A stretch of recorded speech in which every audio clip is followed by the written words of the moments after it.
youth. And they had thrre things that they wanted to do that year, and it was all based on respect, because they felt that that was what they were lacking in Sudbury.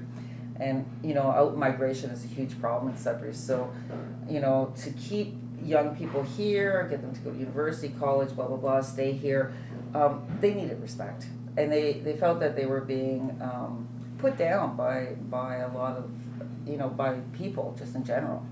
And so they wanted to do a large visual art piece that would stay and be permanent. I'd say one of my proudest moments would be that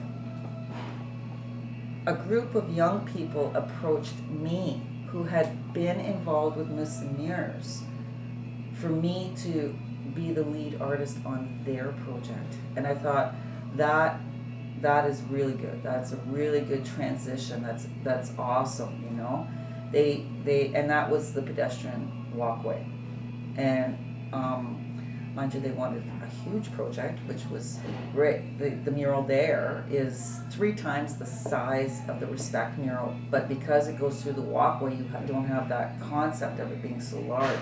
But I have to say that was one of my heart flutters, like, yes, it's working, it's good.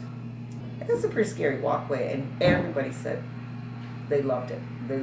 It made it feel safer.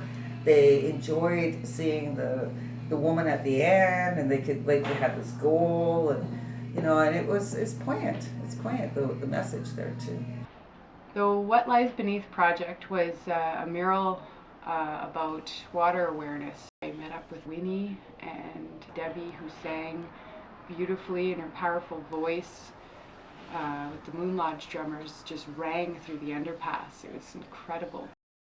One of the things I will always credit Laurie for is introducing me to Starhawk and to just some of the amazing community organizing that goes on in a spiritual model. That was mind-blowing. And a few years back, Laurie asked me if I would come and explain smudging to the people that were coming to the AGM.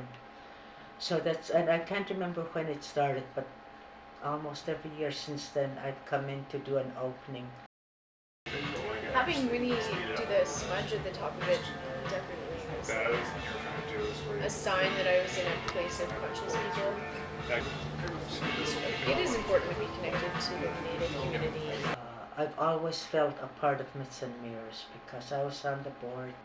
And now with me going in to do smudging and teaching, it's still a great part of my life. Because Tanya herself has taken on that I belong there. And as you come into Better Beginnings, you can see on our outside of our door there's a mural, and there was a project done with the kids in the programs at Better Beginnings. What does Better Beginnings mean to you? What do the programs mean to you? And Tanya was the lead artist at the time. She had been hired on by Laurie, so she worked with the kids to find out, what was important to them, and what did the programs mean to them. And together they created, all the art that's around the door coming in. So it's really nice.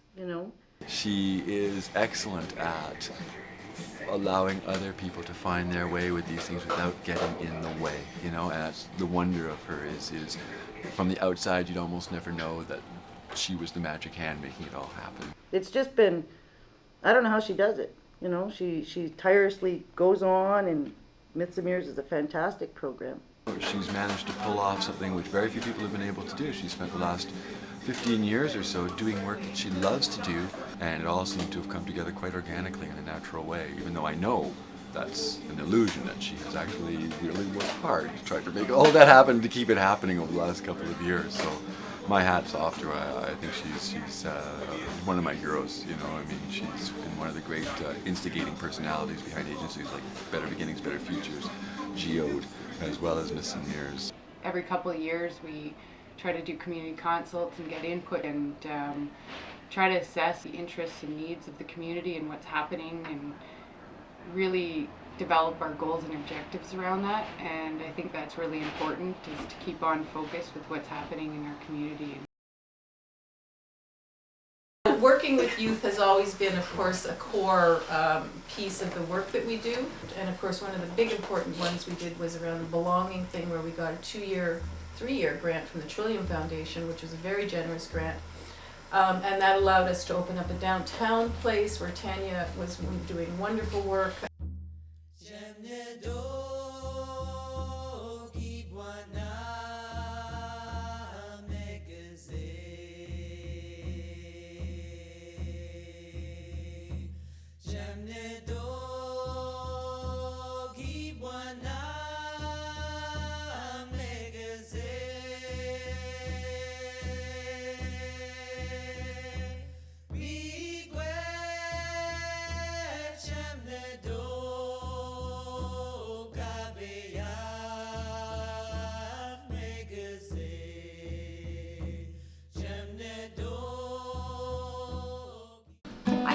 Mary actually more than Mrs. Mears. It was being in that space with those kids and how they got and just how their interaction with each other, because they came from different sort of ideas, like different places, but yet just the way they could just hang out with each other was kind of nice. Sitting there, it was just laid back, that they weren't doing anything, but just that idea that they could be somewhere, that they had a place.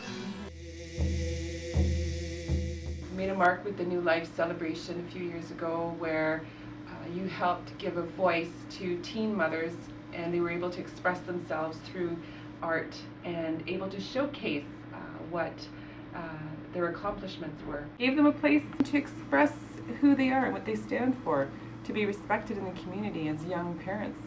Just because of their age didn't mean that they wouldn't be good parents. So we enjoyed that project. I mean, it meant a lot to me because these moms oftentimes don't have a voice. We had a student grant, and we had one student. As a new parent, she thought I should connect with another single mother, and I was working with Rebecca Reimer and her daughter and my son Samuel with groups of families, and we really connected and built an incredible friendship with that group of people.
C'est le but aussi de créer dans la communauté une force là, qui réunit les gens aussi.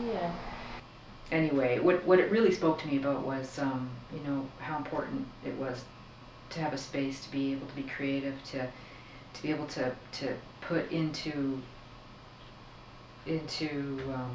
action, you know, my feelings about things. You know. I look forward to every single Miss Mears board meeting that we've ever had. I get to be around these great people. They're so smart, creative, and artistic. It's like, they all just blow my mind.